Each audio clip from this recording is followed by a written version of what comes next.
And all of a sudden, one of the gingerbread men just like starts sliding and ends up hitting a building on the side of the street. And the other gingerbread man goes, "Oh, snap!" Oh, that's fantastic. Good morning, good afternoon, good day.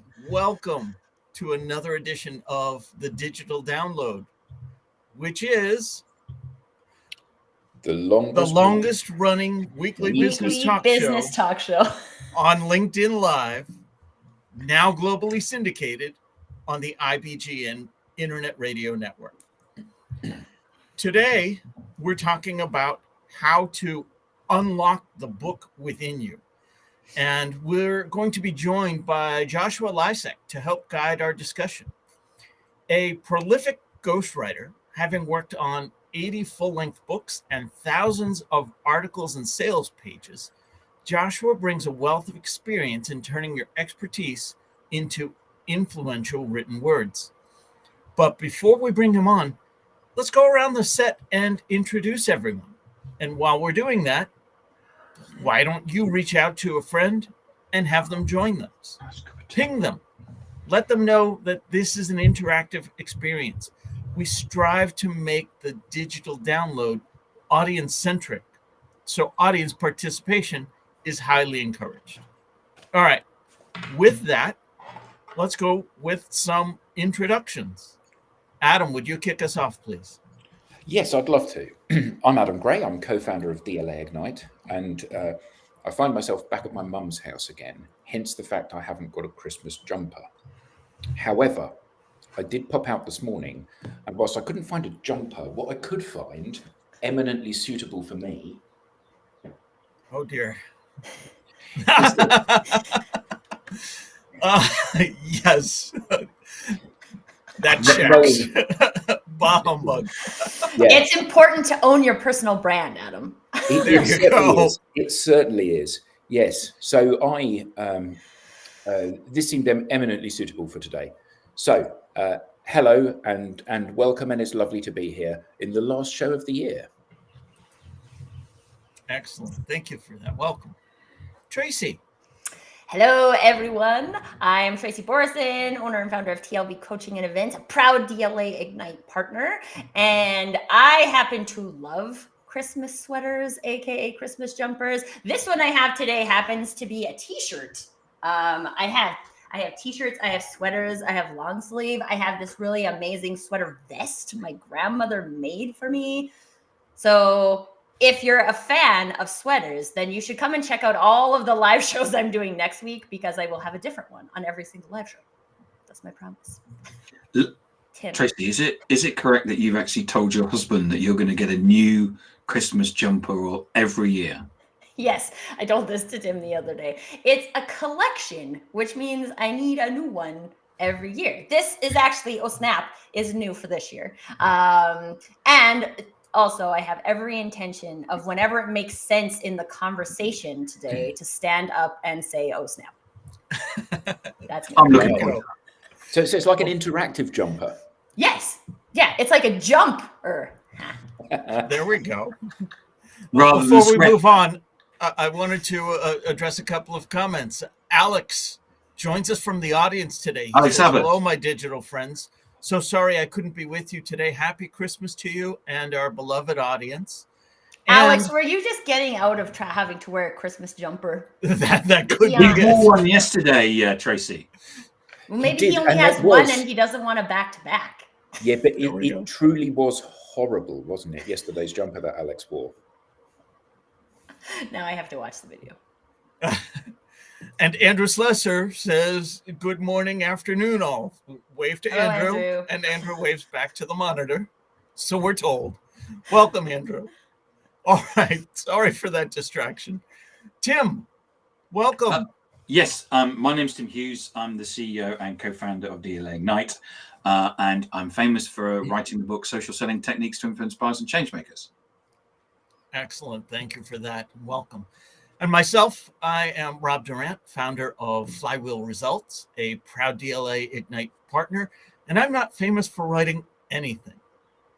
Which is Let's why use that Rob's as a great excited about transition. this title today. Exactly. With that, let's bring on our guest. As I said, this week on the Digital Download, we'll speak with Joshua Lisec, with a unique talent for capturing and elevating his clients' voices and ideas.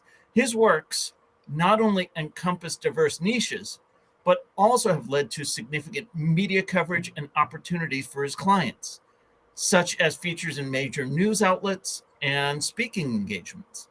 Through his course series, The Best Way, he's taught over 2,600 students the art of persuasive writing across various formats. Bringing him on, good morning and welcome, Joshua. Morning, Hello there. Joshua. Good to Pretty see stoked you. to be here. Rob, Tim, Tracy, Adam. It'll be a fun time together today. Absolutely. Looks like you've joined in the festivities as well. Yeah, Indeed. I was going to say, looks like this is a pretty cool jumper, actually. Yes. Isn't that good? That's very nice. Excellent. Joshua, welcome. Why don't we have you tell us a little bit about yourself and how you ended up here? Yes, I think you did a fantastic opening there. I appreciate that. Most people want to say, how do you get into the ghostwriting business in the sort of professional persuasion niche? And in my case, there was no intent. It was completely by accident. My objective from the very beginning, since I could write, was to be a novelist, because I learned early on that fiction is where you can tell the entire unvarnished truth, unpopular as it may be. But nonfiction, in order for it to be commercially viable, most of the time, but not all, most of the time, it has to make stuff up. It has to shorten stories and cut unnecessary details.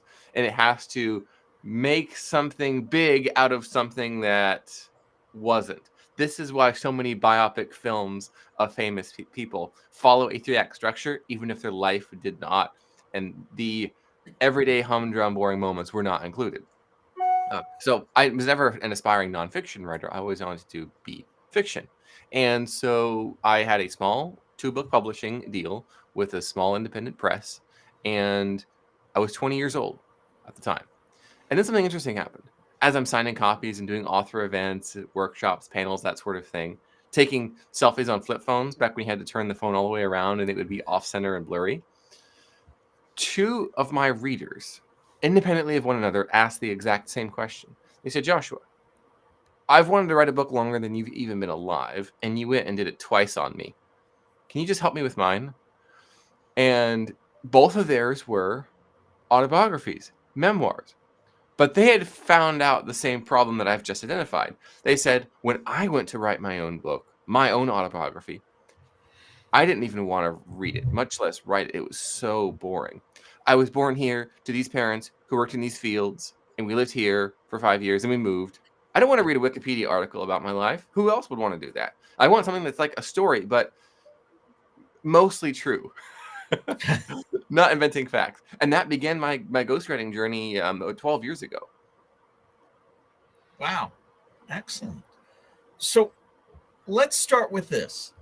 Although it's on a lot of people's New Year's resolutions lists, why would somebody actually want to sit down and undertake the process of writing a book?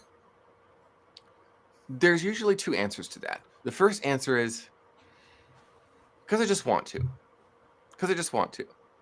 And I believe the idea here is that as self-publishing and technologies have made book writing and publishing and distribution accessible to anyone with an internet connection and basic word processing software, that dream is now available for anyone to pursue.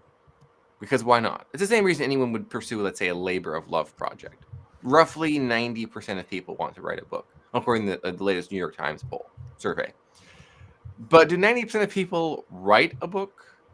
No, they do not. So the desire for it is close to universal.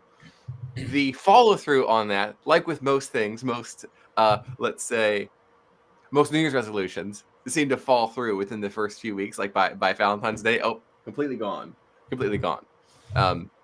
Valentine's Day. That's generous. Fair enough. The last few laggards who are hanging on, the holdouts, they're gone by then when the chocolates come in, right? But the other reason that people do write a book, they do follow through on it, is because they feel they have to. Now, why would they feel they have to? It's a wanting to versus deciding to. It would be nice versus I don't really have a choice. I have to do this. And that compelling experience that they have is for usually a purpose that's greater than themselves. So, for example, someone who feels like they have to write a memoir, and I've done a few of these over the years, is someone who is one of the last of their kind, the last of their generation. So think a World War II veteran who saw combat experience prior to the Allied invasion of, let's say, of German forces in Western Europe. People who grew up during the Battle of Britain and recall wandering into the shelter in the backyard, or having to move to the north of England, for example, when they were children. That sort of a memoir where their children, grandchildren, great-grandchildren now have no concept of living in a world like that, where trauma at that level across the world was normal. And how do you have a childhood? How do you reintegrate into society after that? Those sorts of stories, not quite always at that level in that era, but I gotta let people know what it was like. That is one reason why people follow through on writing their memoir. For other nonfiction books, it's usually for a business reason, and it's because their colleagues, clients, stakeholders in the business have been begging them for 5+ years. When are you going to write the book? Come on, finish your book. When's your book coming out? You got to write a book. You got to write a book. And they're just like, I don't want to. It sounds so hard. I don't have time for that. I'm not a writer. And so eventually they just run out of excuses. And something happens. And usually that something is they see someone who started later in their industry than they did, who doesn't have nearly as many credentials, not nearly as much clout, get a major book deal. And now they're the elevated authority in the space. And then they say to themselves, oh, that's not cool. That should have been me. That should have been me. And then that's when they have that final confirmation. Okay, I have to do this. And then at that point, it's any number of logical reasons. Well, I want authority and I want credibility and I want blah, blah, blah, blah, blah. But it's usually a moment like that pushes them over the edge and say, okay, we can do marketing, we can do advertising, we could do PR, but this person leapfrogged me by doing a book. Not cool.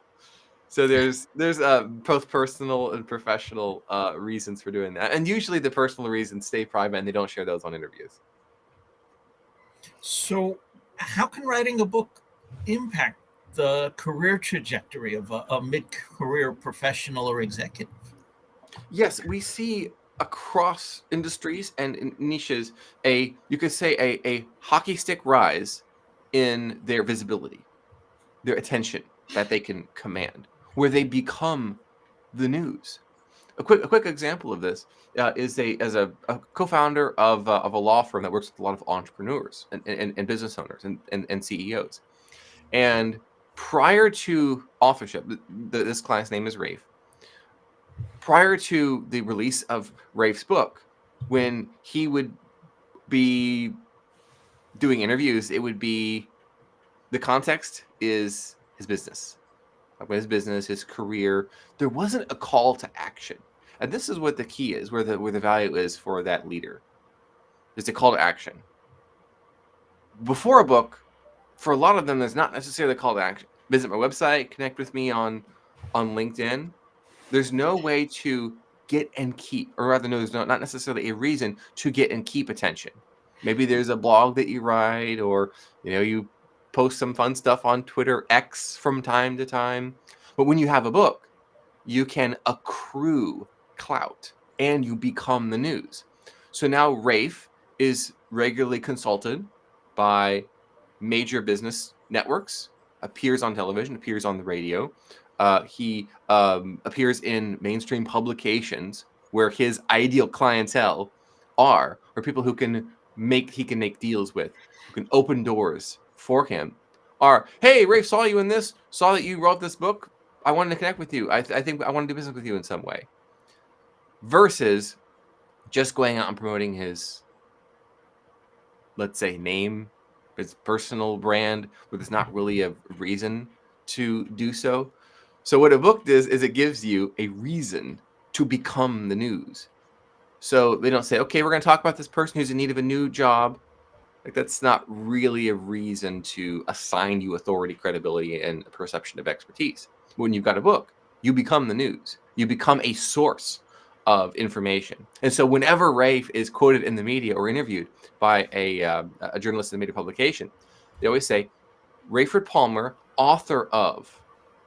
And that little author of suffix there, they don't even mention his credentials or list out, JD, right, behind his name.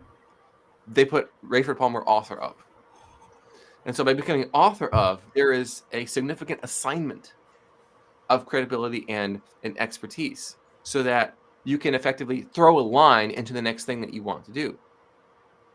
And so I do work with CEOs and executives and entrepreneurs, founders, presidents, that sort of position. And usually what they want is they want to give the world a reason to pay attention to them as a personal brand rather than as this sort of corporate figurehead or the name or face of the business or associated with the brand. They want to raise their profile for the next thing that they want to do. If I'm hearing you correctly, that author of line is effective whether you've gotten a major book deal from a major publisher, a minor book deal from a minor publisher, or you self-publish through the various platforms. Is it viable to think that somebody could go out and publish their own book and get that same type of authority, if you will? Yes, so long as the book is commercially viable and industry standard.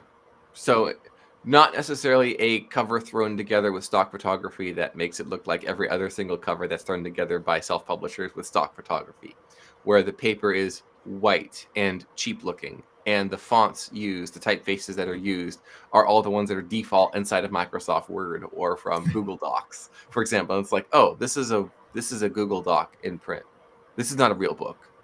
And maybe it's 70 pages, flimsy, and a cheap glossy cover. Oh, this isn't a real book. See, and this is the question I have, Joshua, because of the the ease of self-publishing nowadays. I have I'm a bookstore book kind of person, right? When I go to the bookstore and they have books, then I'm like, okay, authorship. You're in a bookstore. Now, that doesn't necessarily mean anything about the content, right? That doesn't actually mean that a self-published book can't have content. But I know a lot of self-publishers who publish their book because you said I want to, right? I want to have a book, and then it kind of it doesn't add to their personal brand. It doesn't generate leads for them. It doesn't create that kind of authorship that we're really talking about. So is there a step in between that people would need to do if they are self-publishing to get to that stage? Yes, so independent authors can be in bookstores. They can appear at book fairs. They can appear and have front displays at major bookstores, big huge signs. I've got my books in bookstores. Clients of mine have, being independently published. But the key is to not technically self-publish. What you have to do is you have to open your own publishing imprint, effectively. Now, this is relatively easy and straightforward to do if you are a nerd in this industry, like I am. But what you do not want to be is independently published on Amazon or independently published by KDP. That sort of designation where your publisher is like a distributor or rather a retail platform. Okay, that's not real. But if your publisher, like in my case, my publisher of my book is lisecghostwriting.com. Now, why did I do that? Free internet traffic to my website. Free internet traffic to my website. This is one of the PR 101. Anytime you can give somewhere else to go after learning a little bit about you, call to action. And by the way, there are several authors who are well known in the business space who are doing the same thing, where instead of just having the name of their business, the name of the business.com or .co.uk, for example, or what have you, is that they've made that the imprint name, so people will look it up and go right to their website for additional lead gen. So even if someone doesn't buy the book, just by reading the sample, let's say on Amazon or browsing, they can send them somewhere to go. Now, 85% of all book sales occur on Amazon.com or through the Amazon system worldwide. There are still the eclectic bookstores and the mainstream bookstores where people do go to browse and buy books. When I did a book launch event at my local bookstore, there was a few hundred people who went in and out there all day, and fewer than, I would say, maybe 5% of them left with anything in their hands besides a cup of Joe coffee, because there's a coffee shop there. Why were they going there? To browse books? And you could see people going, looking at the aisles with their phone out. What were they likely doing? Likely looking up reviews of books and then adding them to their Audible, or downloading it on Kindle, or ordering it from Amazon for $5 cheaper, for example. So that seems to be a way to like discover new books, going to a bookstore and then buying from Amazon, even if you're in store, getting your coffee on the way and reading it on your Kindle, listening to the audiobook, for example. But you are correct in that there are books that can be published that don't necessarily assign authority to the author. So authorship does not necessarily equate to authority.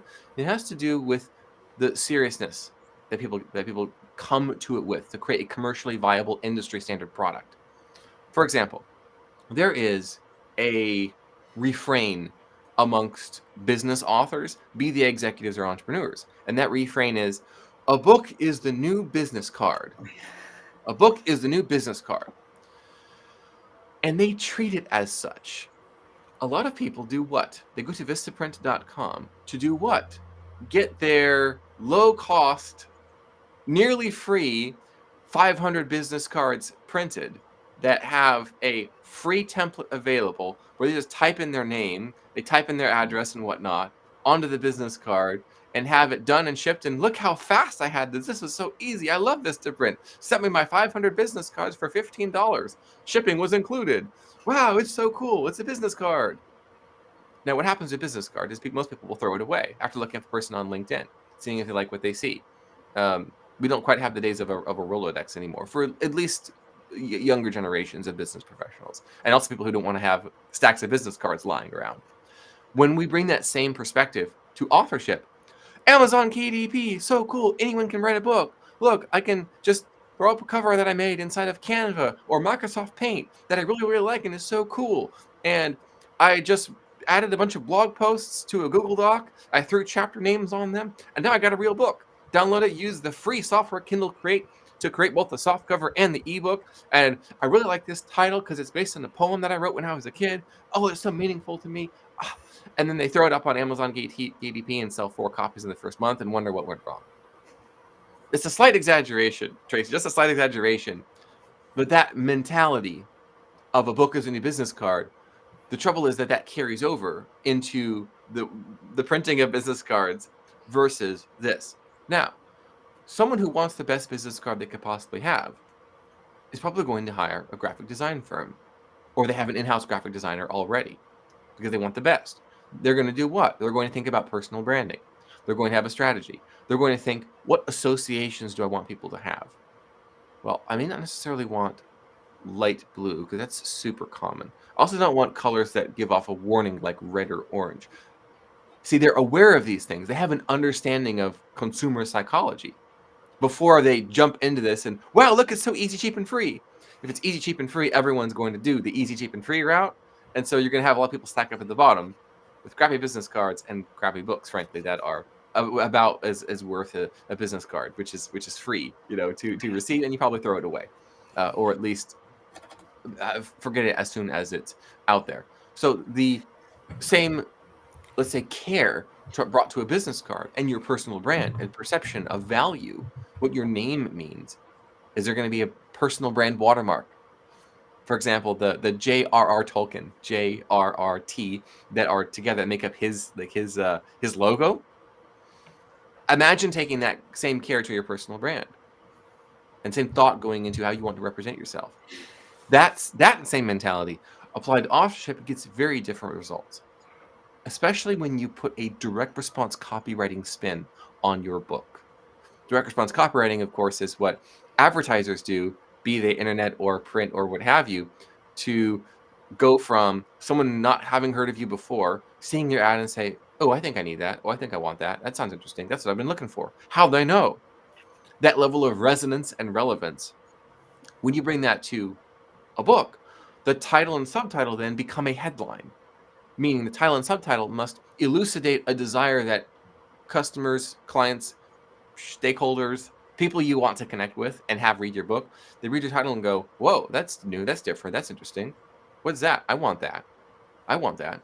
Or Isn't there a risk, though, that in the old way of doing things, you would send your manuscript to whoever, Bloomsbury or Penguin or Random House or whoever the publisher was. They would read your manuscript and then they would send it back to you saying, thank you very much, but no thank you. Or they would say, this is a great book you've got here, Joshua. I would very much like to publish this. And hopefully, with a bit of luck, you'll have multiple publishers that will say, I would like exclusivity of publishing this. And then they have a bidding war and you get a huge advance and they get massive sales. But what there is between you, I don't mean you, Joshua, I mean me, the person that thinks they have something to say, the person that believes that they're an expert, and the world who thinks I'm an idiot, you have a quality control person that sits in between the two, that reads the manuscript and says, you know what, actually, you have no idea what you're talking about, Adam. We don't want any association with your book. And the problem now, or is the problem now, that there is such a proliferation of books out there. Everybody can publish. You can go through that traditional route. I can send my manuscript to Kogan Page or Pearson or whoever, and they agree to publish it, and then they pay me, and I take a royalty, or they pay in advance, or whatever the relationship is. Or I can go to a small publishing house where I part fund that, or I can go to a ghostwriter like yourself, or I can self-publish, or I can self-publish and not even produce any physical books and just publish it on the internet. And the problem from the reader's perspective is that there are so many millions upon millions of books being published that even if yours is brilliant, and it won't be because, I don't know what I'm talking about, so I've got nothing interesting to say. The problem is that people can't find it anyway. Where once upon a time there were 4 books published a year, now there's 4,000 books published an hour. How do people find these books? And is this proliferation and spread and ramping up an issue? it is an issue, and you're correct that quality control is necessary in the same way that if you give great time, care, and resources to, let's say, the presentation of your personal brand, you're probably consulting with experts who do this all the time. And those experts, for the purposes of book publishing, are accessible to you. For example, I've worked directly with publishers, traditional publishers. I worked solo also with independent authors. So you might say that I'm an industry insider, and I bring that same attention to the industry standard. The people who lay out the books, who do the copy editing of books for major publishers, the big 5, let's say, in the United States, what do? They employ subcontractors, freelancers, who you can also work with directly and independently yourself to get that same quality control. Now, about the visibility, about the distribution, there are roughly 2,000 queries, which are cover letters or pitches for a book, that a typical literary agency receives in a week, the good agencies. 2,000 a week. And they might take on 4, 5, 6 new authors a year. So if you run the numbers, literary agents are the gatekeepers for the publishing industry. So it's extraordinarily rare to work directly with a big publisher now, or even a small publisher. It's using the literary agent as the go-between. And because there's so many aspiring authors attempting to go the traditional route, from a literary agent's perspective, how are they going to bias their results? Meaning, who are they going to work with? Well, one thing that the big agencies do, who have relationships with the key acquisitions editors at the largest imprints of the largest publishing houses, they have a small army of unpaid interns who, upon receiving the cover letters, the queries, put them all in a spreadsheet. They then do their internet research and look up the number of social media followers, the domain age and rank in internet search results. And then they rank the queries they've received based on who has the largest audience, the largest following, because the publishing industry understands that between 0.5 and 3%, somewhere in there, of your existing audience is going to buy your book. So let's say you've got 1 million followers. That's an automatic book deal without even seeing your book. They can hire a freelance ghostwriter off of Upwork to finish that for you, because they know roughly on average 25,000 copies will be sold. And if we can get you to spend 6 months promoting it, that's New York Times bestseller for us. As a publisher, that makes us look good. Automatic book deal. You could have no idea what you're talking about. You could be a complete idiot, but you're effectively guaranteed to sell about 25,000 copies of your book. There's not attention to quality because of the number of options. And it's much more risky to choose someone with a great manuscript, but 40 Facebook friends, no LinkedIn profile, and a Twitter X page that hasn't been updated since 1990, I was going to say, but you get the idea, right? It's so much riskier for the publisher to put in resources. The publisher has to do nothing at all to market a book to that person who has 1 million followers. But isn't this incredibly depressing for the quality of content that is created? You know, I do not want to read a book from somebody famous. I want to read a book that I enjoy reading. I want to read a book that is a good story and is well written. And actually, if the barometer for whether or not you get published is not, is it a good book? In the case of a business book, does it empower and educate and get people to behave differently? If it literally is just a vomit of words onto a sheet of paper, this is a terribly sad indictment of publishing, isn't it?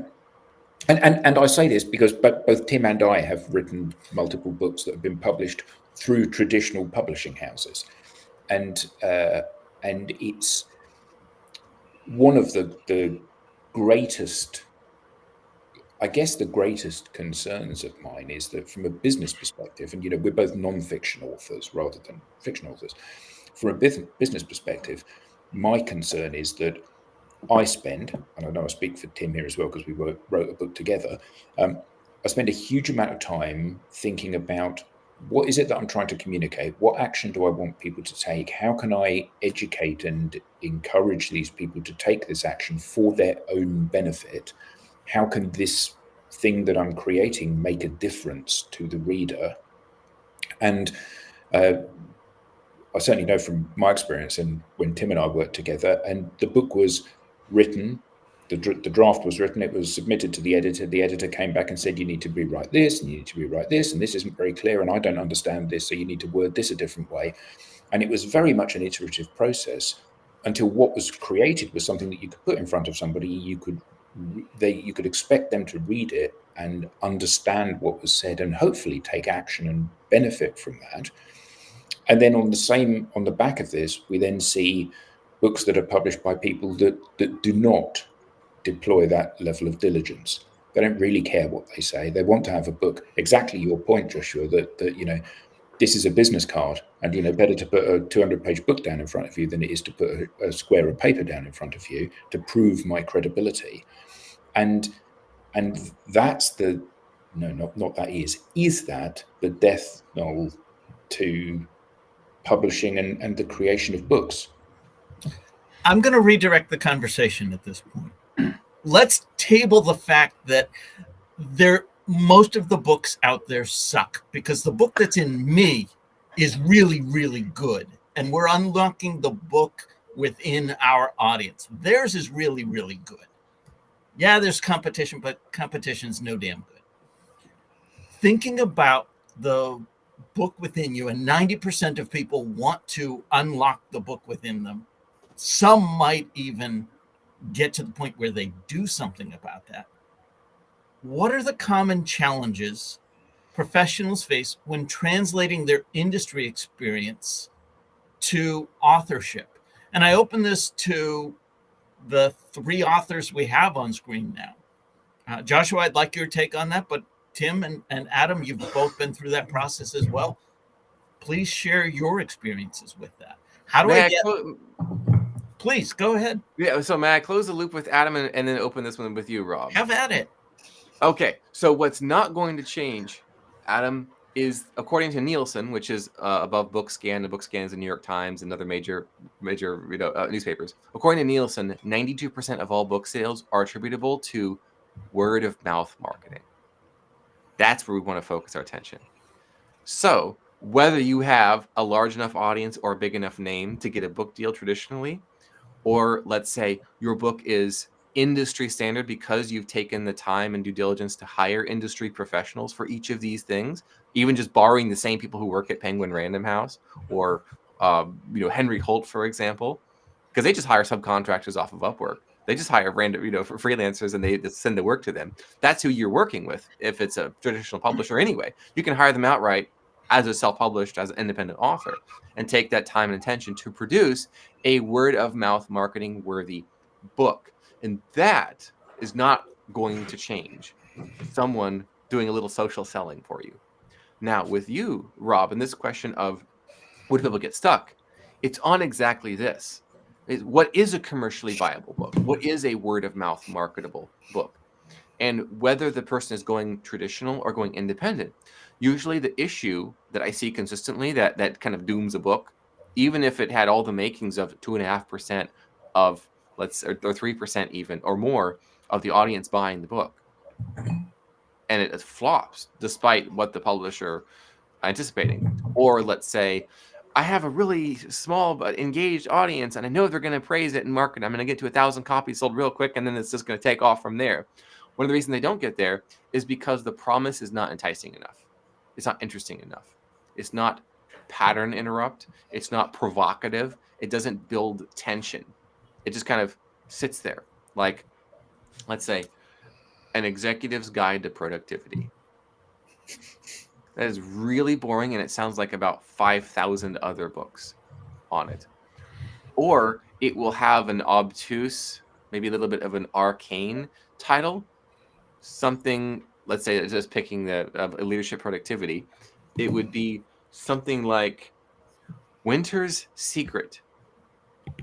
Is that a novel? What even is that? And then the subtitle is something obtuse like My Experience as an Executive Learning Productivity Tips in the Coldest Months of the Year. What is that even about? What's happening there? Now, the traditional publisher says, title's fine, let's go with it. You're going to sell 25,000 copies anyway. Let's go. Right? Because they're counting on the author and their track record to market the book themselves. So that's why the publishing industry has changed, is because publishers are more risk averse because fewer than 10% of all published books make money. They produce profit. 90% are flops or barely break even. So they're looking for the ones that have the highest chance of selling the most copies. But from the small independent, small press or independent author's perspective, if people read your book title and say, oh, that's nice, good job, that is a bad sign. Especially if it's friends and family. Oh, you have such a good book. I loved it. You get the alpha readers, right? The first people to read your book. Oh, your book was so good. Oh, the title is it's so pretty. Bad sign. What is a good sign is you get polar opposite responses. That's a stupid title. Why would you? What is it even? I don't like that. Or they say, can you send me the pre-order link for that? Those are the only two responses that are good for the promise of the book, the pitch of the book, premise of the book. And one thing I've had my authors do is test this, whether they're like doing networking or they're meeting colleagues, for example, or at an industry function. And I will tell them to drop the name, drop the title and subtitle of the book that you're working on. And if they say, oh, I want to buy that, like, would you like to place a pre-order? Oh, yeah, definitely. Right now? Yeah, here's $20. Can you? I'll put your name down. Cash is confirmation you're on to something. Or hatred is confirmation. Now, a good example of this is my book, So Good They Call You a Fake. Sold almost 4,000 copies since summer here. And when people hear the title, So Good They Call You a Fake, it has two responses. Oh, wow. That reminds me. The first time someone called me a fraud, a fake, and a cheater, that was when I realized I'd made it. It's like a rite of passage. Is that what the book is about? How to turn haters into cash? Exactly.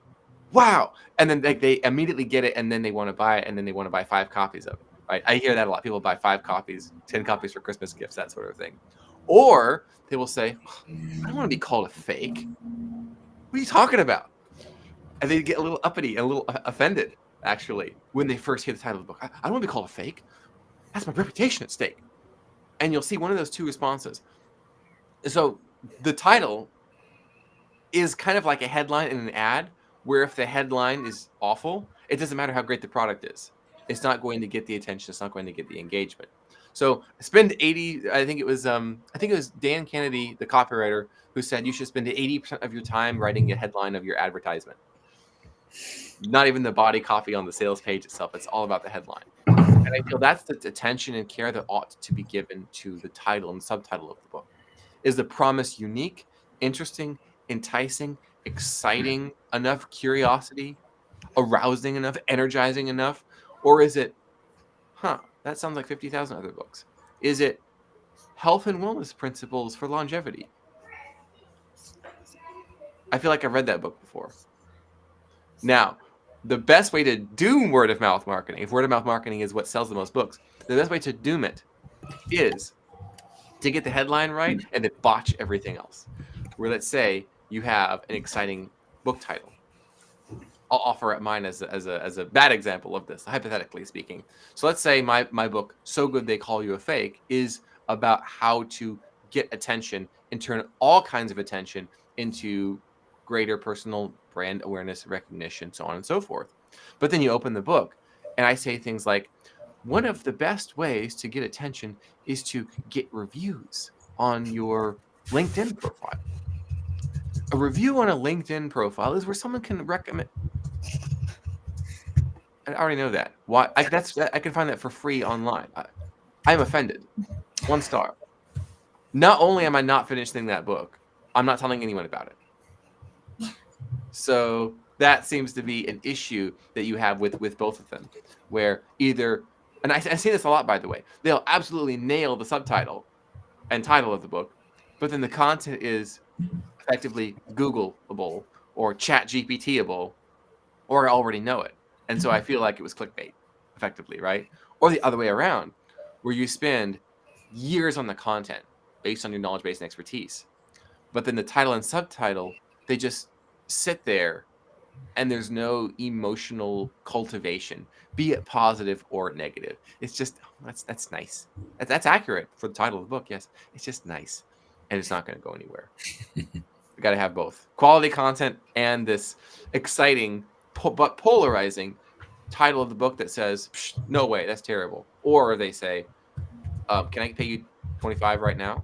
I have a 20 and a 10 right here. Can I put my name down? Those are the best 2 feedback: the hate and the buy.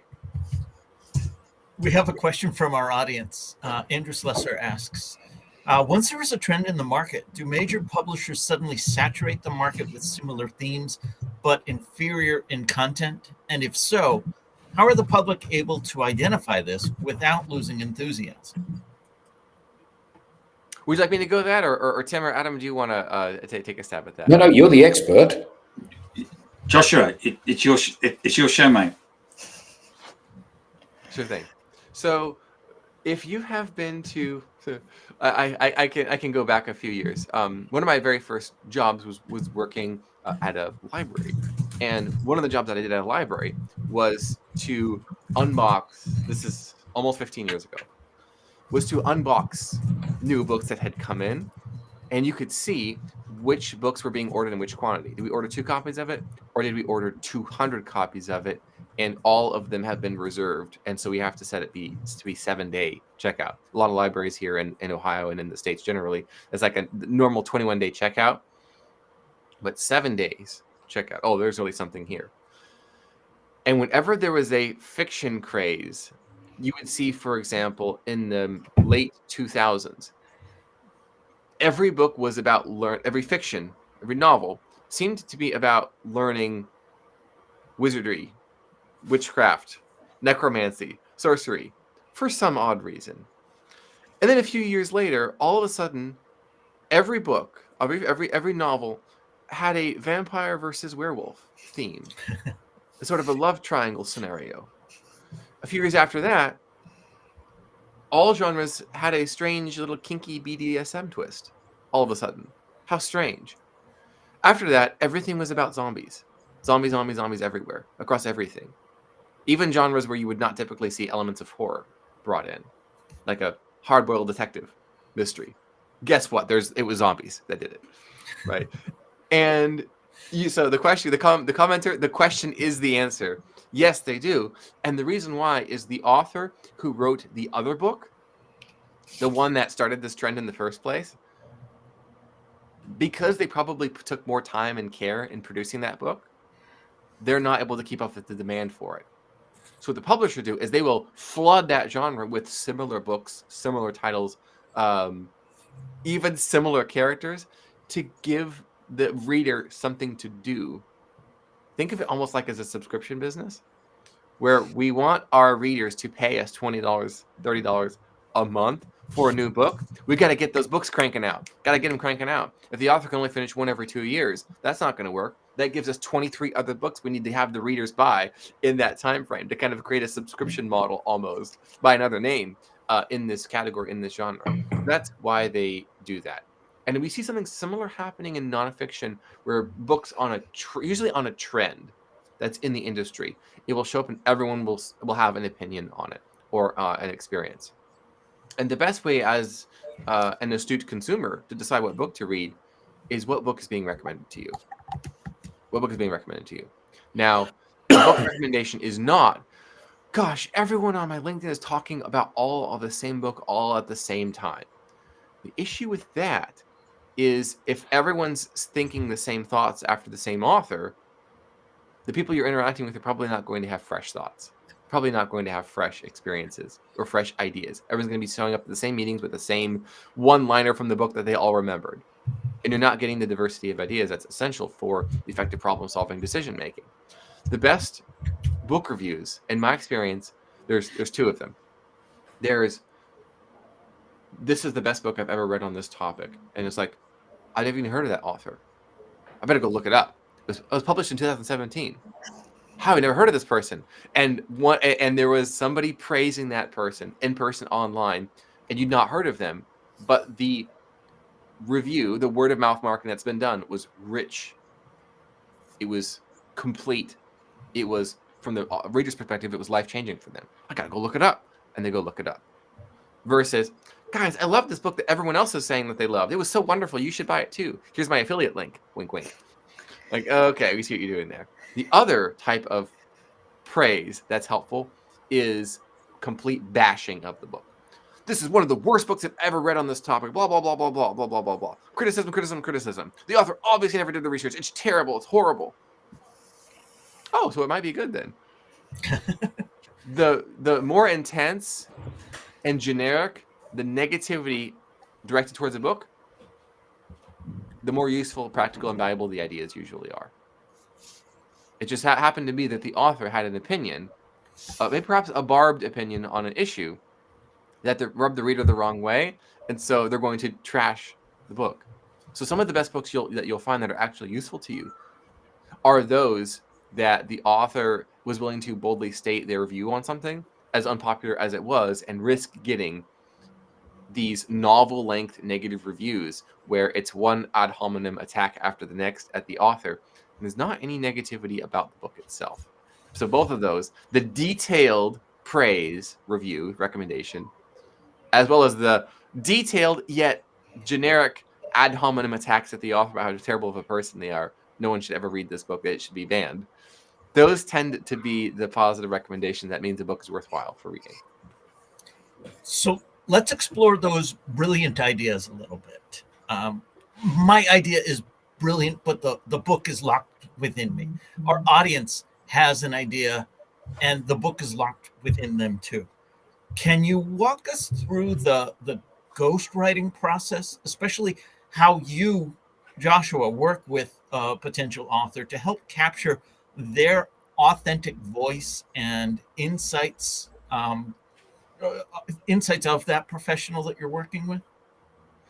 Yes. So my first step in the process is decide if there should be a process. Should there be a step in the first place? So it's a conversation, and a very, very low cost and reasonable fee to do my homework, market research. After meeting with the person, this is your book idea. These are your thoughts. Okay, let's see what the market has to say about this. What sort of books are we seeing trending up? What keywords in your space are being searched? Can we map on what is the most commercially viable book for you to write, so you don't launch something and it turns out that 5,000 other authors already wrote effectively the same thing. And so the word of mouth marketing potential, that 92% is next to non-existent for you. We don't want you to do that. So it's actually a conversation to see, okay, if you do write a book, it ought to be this. This would be the correct book for you to write. That would be useful to you, that has the best chance of success. You have a title or subtitle like this, or possibly this.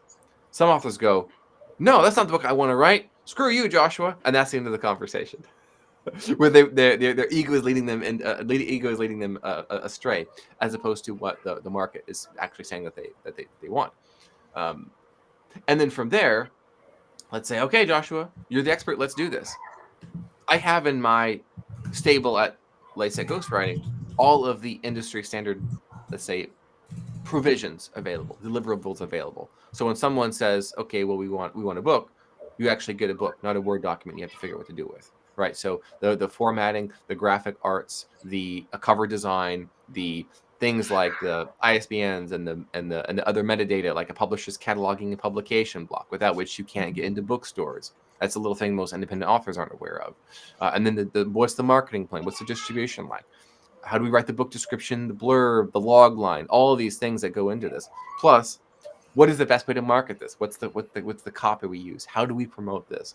Where should we be interviewed on this? That's something that we take care of for our authors as an all-in-one.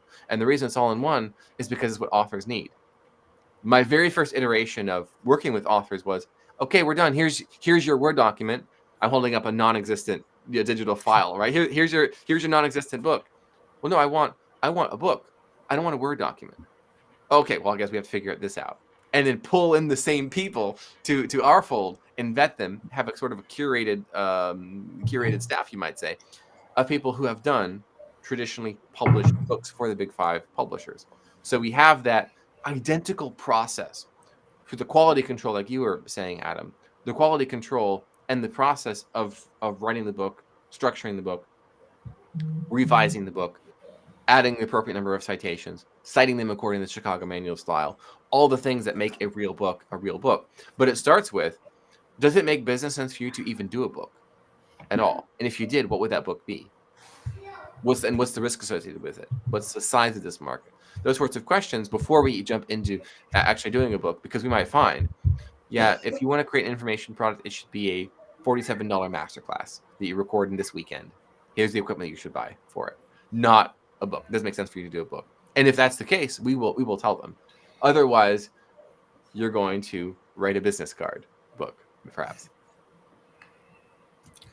I know we're coming close to the end of our time, but I wanted to ask, what's your top advice for somebody contemplating writing a book, but unsure where to start, or even if it's the right move for them in their career? Start with the end in mind. And that is, what is the ultimate outcome that you are confident your book can provide? So in terms of outcomes, there's going to be functional outcomes, there's going to be emotional outcomes, there's going to be financial outcomes. So it's going to help them do something better, be something better, solve a problem better, faster. They're going to feel a certain way after reading. They're going to feel confident. They're going to feel energized. They're going to feel driven to do the thing they know they should do anyway, but haven't found the right excuse to tell themselves to do it yet. Or it's going to teach them practical ways to earn additional money, save additional money, or save time, right? So all dimensions of a book's value is within that space of 3: functional, emotional, and financial value. So what are the outcomes that readers can expect to get after reading a book? Well, it's just tips on, okay, you should not do a book. Well, it's just some tactics. Don't do a book.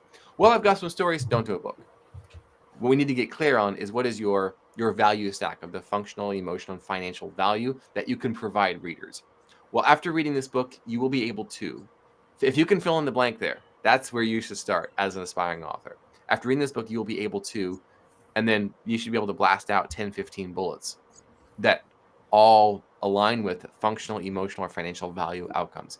You'll be able to do this better. You'll be able to figure this out better. You'll feel this way differently. You'll earn this. You'll have a better shot at this. You'll increase your odds of this, and you'll save at least a year on this. The sort of stack of bullet points would be the very first exercise you should do as an aspiring author. Fantastic. Tim, I see you nodding. Anything to add to that? No, nothing at all. What I would say is that quite often, and we're here to talk about ghostwriting, and I think quite often people think that ghostwriting is about self-publishing, but I know that people that have had their books who've actually published through major publishers, but they've still used ghostwriters, because I know that Adam was interviewed for a book by somebody that was ghost written for Coke and Page, I think it was. So this isn't just about self-publishing. Some people are going out through major publishers and they're getting ghostwriters as well. Yes, that's right. Sometimes the publisher will say, "You need a ghostwriter." we've been at this for 3 months now. You're at the deadline, and you have not given it anything that's publishable, much less editable. We have this. I think the person in this case didn't feel confident that they could actually deliver something in the time frame. Yes. So I've done both, where it was basically the publisher recommended the ghostwriting, or the author brought the ghostwriter, and that was just going to be how it was. And well, as long as you can meet your deadlines and it's good enough for us, and it just needs some basic copy editing, it's good enough for us and just needs some basic copy editing. It can go either way, the independent route or the traditional publishing route. Ghostwriting can. I like what Bob Britton shares. He says, write the last sentence of the book first. There's always someone out there who judges a book that way. Great idea. Joshua, this has been fantastic. Thank you so much. How can people learn more about you? How can they get in touch? It's been my pleasure, Rob, Tim, Adam, Tracy. I appreciate all the engagement you've given here today and prompting, and that's always fun. I, of course, am available at lisec@ghostwriting.com. I'm here on LinkedIn, and if you search Joshua Lisec on any social media platform, you'll probably find a version of me out there somewhere. And, of course, my own book, So Good They Call You a Fake, is available on Amazon and elsewhere. Fine books are sold around the internet in over 100 countries. Fantastic. Hopefully we've inspired some people to follow through on those New Year's resolutions and get that book unlocked. Excellent. This has been another edition of the Digital Download. We hope you like what you heard. If you have something to say, if you want to be a part of the show, we welcome you to be a guest. There's a QR code on screen. You can scan that and fill out the Be Our Guest form, or you can visit us at digitaldownload.live. Under the Be Our Guest link, you can fill out that same form. This is also our last episode of 2023. So I wanted to take a moment to thank everyone for another fantastic year. And we look forward to seeing everyone again in 2024. In the meantime, happy holidays, safe and happy New Year. And we will see everyone next year. Bye all. Thanks, Josh.